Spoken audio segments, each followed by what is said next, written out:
오늘 또 그 검찰 개혁 관련해서 대통령께서 국무회의에서 아주 진지하게 언급하신 여러 차례 이제 검찰 개혁과 관련된 고민들을 좀 이야기를 하셨어요. 예.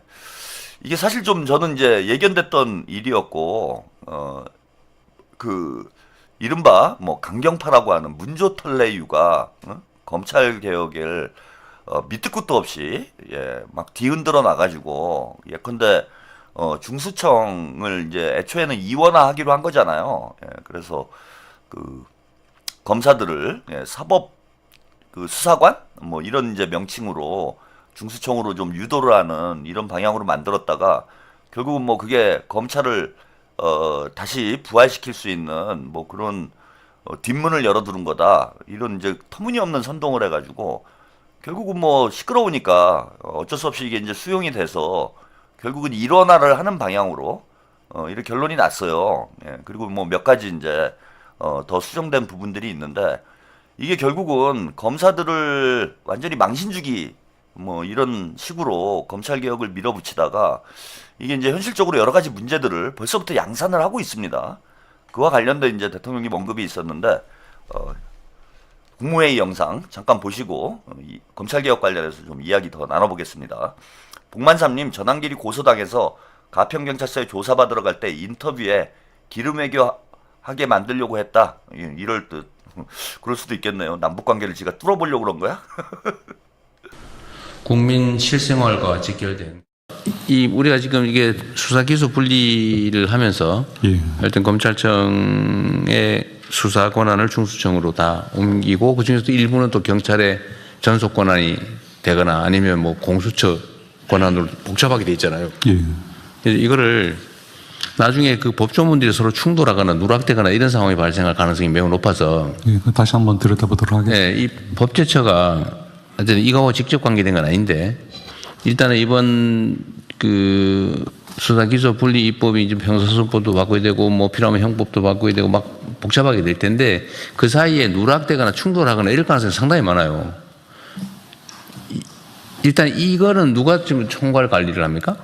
지금 검찰개혁 추진단에서 검찰개혁 추진단에서 입안까지 같이 하고 있습니다. 법제처도 같이? 거기서 같이 참여하고 있습니다. 하여튼 이거 정말 세심하게 잘 점검해야 됩니다. 누락되거나 아니면 뭐 중복돼가지고 충돌이 발생하거나 이러면 엄청난 비난이 쏟아질 거예요.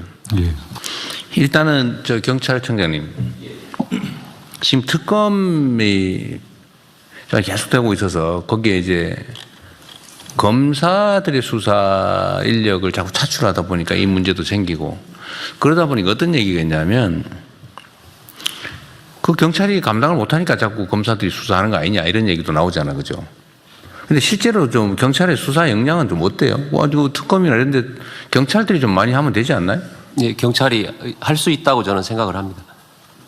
그런데 특검들이 요청을 잘 안 하는 건가요?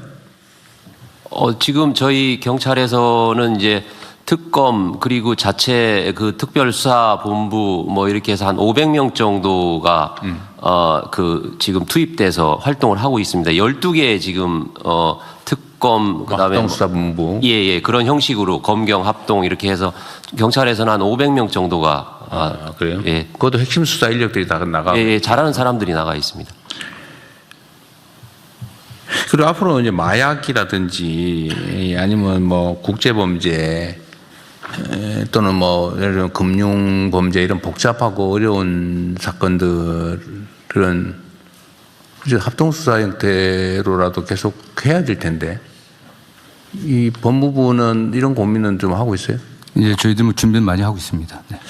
법무부는 앞으로 기본적으로 공소, 기소, 공소유지, 집행, 뭐 인권보호 뭐 주로 이런 쪽으로 가고 수사는 이제 행안부로 다 넘어와 버리는 거잖아요. 행안부하고. 예, 그렇습니다. 공수처로. 행안부가 준비를 정말 잘해야 될 것 같은데. 네, 행안부 중수청에 충분한 인력을 확보하기 위해서 최선을 다하겠습니다. 근데 쉽지가 않을 것 같아서 하는 얘기예요. 검찰에서 좀 많이 보내주셔야 돼요. 검찰에서. 어쨌든 이것도 따로 한번 기획 현재 진행 상황이나 아니 걸고 좀 정리해가지고 보고 따로 한번 해주세요. 네네. 네. 예, 이게 당장 벌써 이런 문제가 이제 발생하고 있는 거예요. 그러니까 무슨 얘기냐 하면은 검찰 수사 인력이 지금 부족하다라는 거예요. 뭐 그만둔 사람들도 있고 특검에 이제 차출돼가지고 우수한 수사 역량들이 특검에 이제 차출되고 그러다 보니까 그 검찰총장 권한대행이 뭐 그런 얘기를 하던데 검사 한 명당 뭐 500개 정도의 이런 사건을 지금 담당을 하고 있는 뭐 그런 형국이라는 겁니다. 예. 그런데 이제 더 큰 문제는 뭐냐면 공소청과 중수청이 이제 분리가 되면 지금 이제 일원화를 시킨 거예요. 그 빡빡 우겨가지고 중수청 수사관으로 이제 명칭 통일을 하고 일원화를 시켜놨는데 오늘 윤호중 장관도 그 얘기를 하잖아요. 검찰에서 좀 많이 보내줘야 된다고 검사들을. 근데 가겠습니까 지금? 검사들이? 거기 가면은 그냥 뭐 경찰들하고 똑같은 명칭으로 불려지게 되고 제가 뭐 그 검찰개혁 논란이 벌어졌을 때도 그 말씀을 좀 드렸잖아요.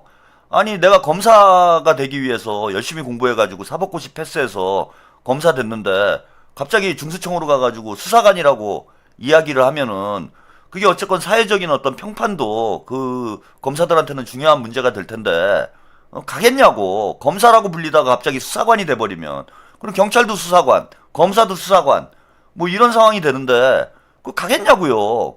그러니까 서로 안 가려고 할 거라는 거야 지금 문제는. 그럼 중수청에 수사 인력을 확보하는데 한계가 드러날 수밖에 없죠. 그리고 수사라는 걸 그 뭐 여러분들이 그 TV 드라마에서 나오는 뭐 경찰들이 현장 가가지고 뭐 피 먹어보고 이런 것만 수사가 아니에요. 이게 일단은 법률적으로 범죄인지 아닌지에 대한 판단이 필요하잖아. 그래서 법률 전문가의 조력이 반드시 필요한 거예요. 뭐 경찰들이 우리 다 할 수 있어요 이렇게 얘기를 하지만 아니 일단 이게 범죄에 해당이 되는지 안 되는지를 판단을 해야 되잖아. 그 무슨 뭐 살인사건만 있습니까? 뭐 절도 뭐 이런 범죄들만 있어요? 특히 뭐 복잡한 경제사범이랄지 정치사범 같은 경우에는 법률적인 전문적 지식이 뒷받침이 안 되면은 이게 위법인지 범죄인지 아닌지를 판단하기도 좀 어려운 면이 있는 거야. 그래서 검사는 검사의 역할이 있는 거고 일선 경찰은 경찰의 역할이 있는 거예요. 응? 아니 그게 마치 뭐 이런 것과 저는 비슷하다고 봐. 야구에서 투수와 포수의 역할이 있고 축구에서 골키퍼와 스트라이커의 역할이 있잖아요. 근데 야 투수는 막 조명을 받고 주목을 받고 돈도 많이 받아. 에? 그럼 포수가는 막 뭐 이거 막 뒤집어 쓰고 막 더운데 고생하고 막 이래. 그리고 포수들이 들고 일어나가지고 야 투수만 공 던지라는 법이 어딨냐? 없애자 우리 포수 없애고 투수 없애고 누구나 공 던질 수 있게 하자. 아 이렇게 하면 야구가 되냐고 그게. 축구도 이제 누구부터 태어나면서부터 왕우장상의 씨가 따로 있냐? 스트라이커의 씨와 골키퍼의 씨가 따로 있냐? 골키퍼 나도 골 넣을래. 그래갖고 골키퍼가 골대 비워놓고 전방에 가가지고 공 차고 있으면은 골대는 누가 막냐고. 그런 것과 똑같은 이걸 이제 평균주의라고 그래요. 이런 평균주의의 딜레마에 빠져버린 거지 지금. 안 간다라는 거예요 검사들이. 그러면은 중수청을 애써 만들어 놨는데 중수청의 인력 확보가 안 되면은 그 수사가 정상적으로 진행이 되겠습니까? 안 되죠. 이거 누가 책임질 거냐고. 문조털레유가 책임질 거예요? 지들이 가가지고 수사할 거야? 결국은 당에서 이런 정치적인 어떤 그 대중의 주목을 받기 위해서 자기 정치하기 위해 가지고 일 싸질러 놓고 이게 똥은 문조털레유가 싸질러 놓고 결국 지금 벌어진 상황은 뭐냐면은 대통령이 치워야 되는 상황이 된 거예요 지금. 털레반들하고 문조털레유가 똥 싸질러 놓고 결국 대통령께서 지금 또 잠 못 이루면서 저 고심을 해야 되잖아. 그래서 법제처장이나 행안부 장관이나 법무부 장관한테 이게 문제가 발생할 수 있으니 좀 이게 아주 치밀하게 해야 된다. 잠이 안 온다. 아니 제주는 곰이 부리고 돈은 떼놈이 번다고. 지금 문조털레유가 그 털레반들 선동해가지고 이 난장판을 만들어 놓고 결국은 이걸 원만하게 우리 국민들에게 피해가 가지 않도록 이걸 원만하게 검찰개혁을 진행하는 이 과제에 대해서는 대통령님이 다 책임을 져야 되는 상황이 돼버린 거잖아요. 그리고 사실 우리가 이제 검찰개혁에 대해서 대단히 예민해진 이유가 그 정치 검찰들의 이런 이제 조작 수사 이런 것 때문에 우리가 대단히 예민해져 있는데 사실 검찰이 다루는 범죄 중에 정치권 혹은 뭐 경제사범 관련된 경제 관련된 이런 범죄가 10%도 안 돼요. 한 90% 이상이 민생 범죄인 거예요. 민생 범죄. 그럼 검찰이 제 기능을 못해서 검사들이 수사를 제대로 못하고 중수청이 수사를 제대로 못해가지고 그 피해를 입는 건 누가 다 입게 되느냐? 우리 서민들이 다 피해를 입게 되는 거야. 추미애 경기지사 되려고 조국 대통령 되려고 정청래 당대표 되려고 이 난장판을 만들어가지고 결국 우리 국민들만 그 피해를 고스란히 받게 되는 그런 일이 이제 앞으로 벌어지게 된다라는 겁니다. 그래서 저는 보안 사건 문제가 앞으로 한 고비가 남아 있는데 이게 대통령님께서 자꾸 이제 정치적 고려를 하시다 보니까 그 문조텔레유가 때를 쓰는 걸 이제 어느 정도는 이제 수용을 해주셨는데 이제는 원칙적으로 해야 돼요. 가장 효과적인 방법으로 검찰 개혁이 이루어질 수 있도록 대통령께서 원칙적으로 처리를 해야 된다. 저 정치인들 때 쓰는 거 하나 둘씩 받아주다 보면은 5년 세월 금방 지나갑니다. 결과적으로 정권 후반부가 되면은 안 그래도 이제 대통령 임기가 가까워질수록 대통령의 힘이 약해질 수밖에 없는데 저 검찰 개혁의 이제 부작용이 나타나는 시점은 임기 중반 이후가 될 거 아니에요. 내년 이제 10월에 검찰청이 해체되고 나면은 여러 가지 좀 복잡한 상황들이 벌어질 수 있는데 그 부작용이 가시적으로 나타나는 시기는 대통령 임기 중반 이후가 돼버린다고.